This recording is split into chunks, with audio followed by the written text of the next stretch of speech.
This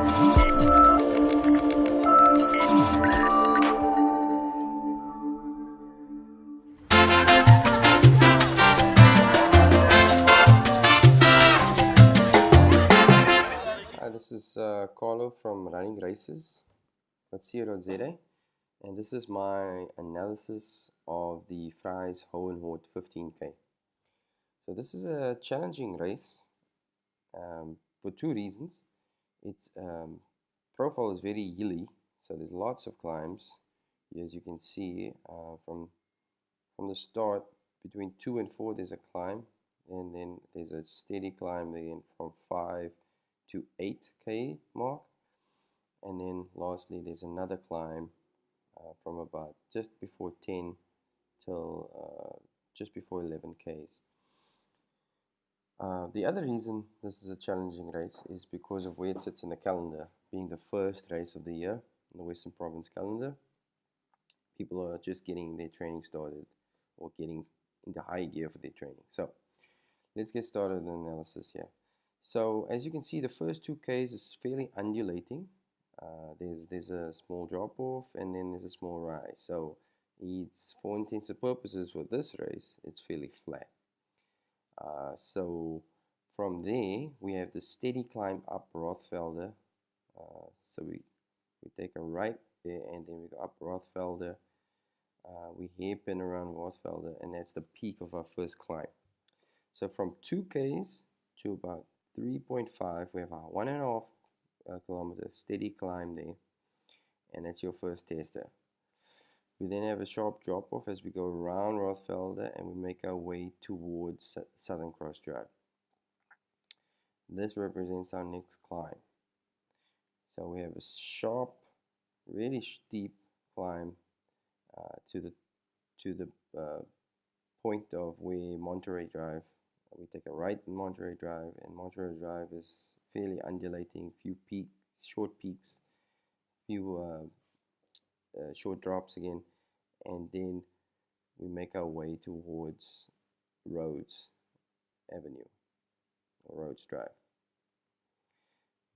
We then peak up to the highest point in the race, and at about the 8k mark.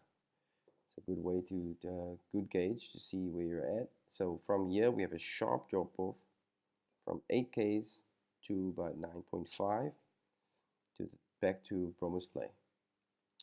We then have a very sharp peak, about a 1k climb up to the top of Hohenort Drive or Hohenort Avenue, and then becomes Spillhouse. So at this point, this is a crucial point, 10.6k's in.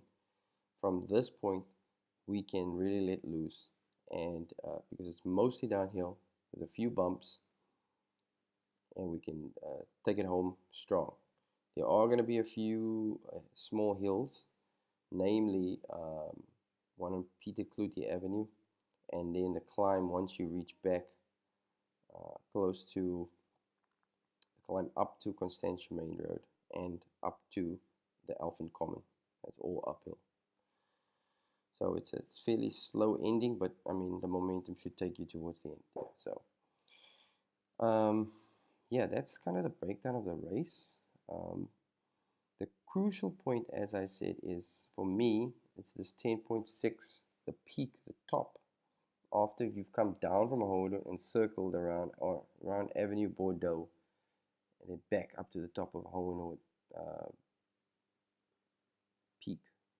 That's kind of the intermediate peak before you get to Rhodes Avenue, or Rhodes Drive, sorry. So if your goal, for instance, my goal is hour 20, so that represents an average of 5 minutes and 20 seconds per kilometer. So a good way that I'm going to be using is saying that this last 4.4 Ks after that point, I'm going to be trying to do sub 5 minute kilometers pace, right? So if you do a 5 minute, if you average at 5 from this point, that's 22 minutes. That means you're allowing 58 minutes to reach this point. the 10.6 km mark. And if you use 58 minutes to reach this point, that is an average of 5.28. So that's this whole stretch full of all these hills. Try to do that at 5:28 to this point, and then sub 5 from there. That will give you an hour 20. Okay, so in anything below that 5:28 to this point is obviously going to be money in the bank.